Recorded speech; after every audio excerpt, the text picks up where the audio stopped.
Joining me now to run through some of the week's news and share her perspective on it is Verve Communications Director Prue MacSween. Prue, lovely to have you on and join me on Bernardi. I got to kick off with this. In the ACT, apparently you can be fined $316 for speeding in your car, but if you've got 15 street deals of speed, or meth as it's known, you get fined just $100. We're entitled to ask what the heck is going on in this Potemkin village of the public servants, aren't we? Oh, we sure are. You know, when it was chosen, Canberra was chosen, I think it was in 1908, because it was dead centre between, you know, Sydney and Melbourne.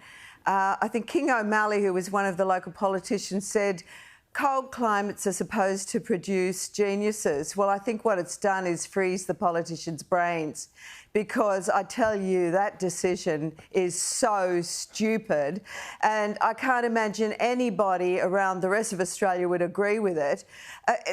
We saw with the voice vote, where they were the highest voting, jurisdiction of 61%. Voting yes, that they're so out of touch with the rest of us.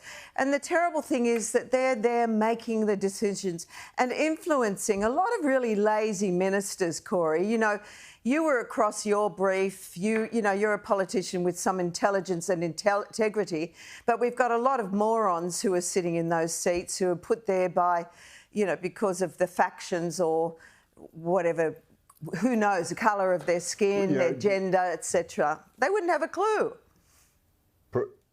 Prue, with judgment like that about, how I equip myself as a politician and how moronic some of the others are, you can come back on this show anytime.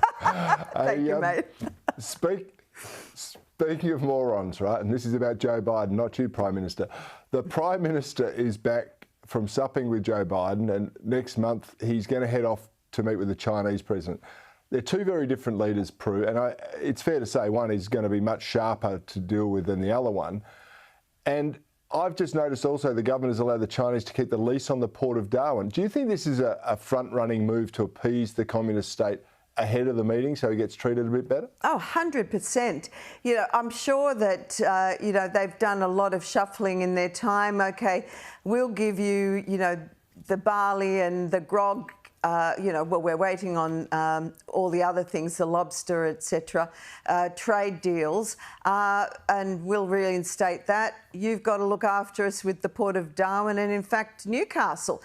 It's just appalling. We see that Labor has a very, very sort of cosy friendship with China. It has for years, as we know, with the various politicians, including our mate Dan, who's trotted over there so many times, often not taking media.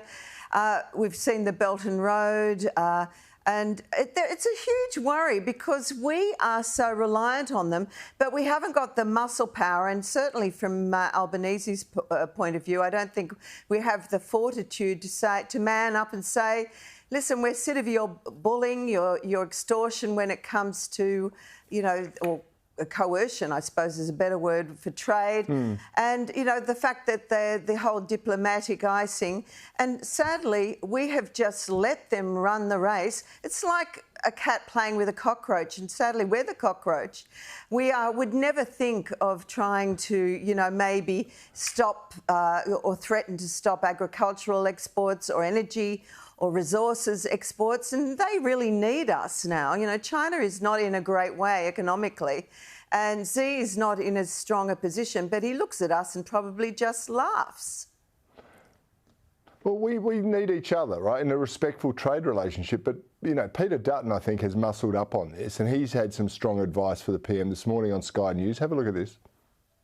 We wish the Prime Minister well in his visit, but he needs to deliver some tough messages. There is an industrial scale attempt to steal intellectual property and cyber attacks on our system, etc. We have to be realistic about the situation and the relationship.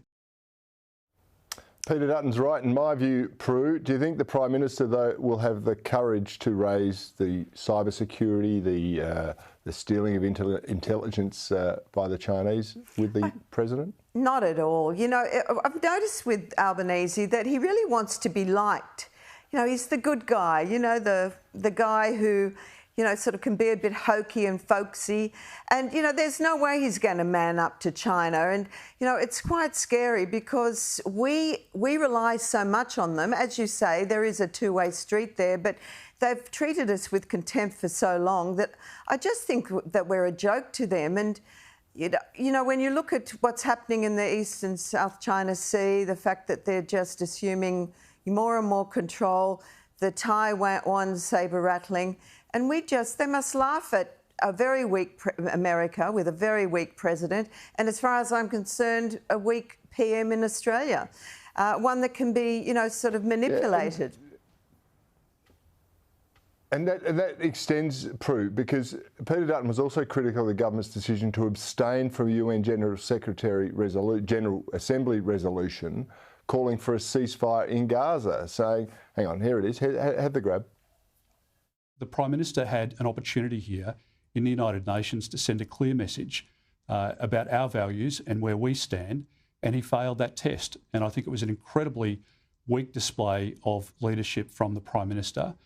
He should have been standing with President Biden, and to see the Prime Minister, parading around on the red carpet, but then squibbing it when it comes to the tough decisions, I don't think that's in our country's best interests. The difficulty for Israel is that Hamas wants to wipe them off the map. We need to provide a solution, but that can't be done when you've got a terrorist organisation, recognised in Australia as such, going around beheading people and trying to conduct these attacks on Israeli soil. It's Prue, dead about right. 30 seconds, but this is the leadership Australia needs. Peter Dutton is dead right, as you say, and the Prime Minister loves the red carpet, but none of the tough stuff, does he? And he loves Palestine, as we know from previous, speeches he's given. So he's got a real dilemma on his hands, and he wants to watch it because he could alienate a lot of people. Yep, if he's not doing a good enough job of that already. Prue MacSween, thanks for joining me. I look forward to welcoming you back on Bernardi very, very soon.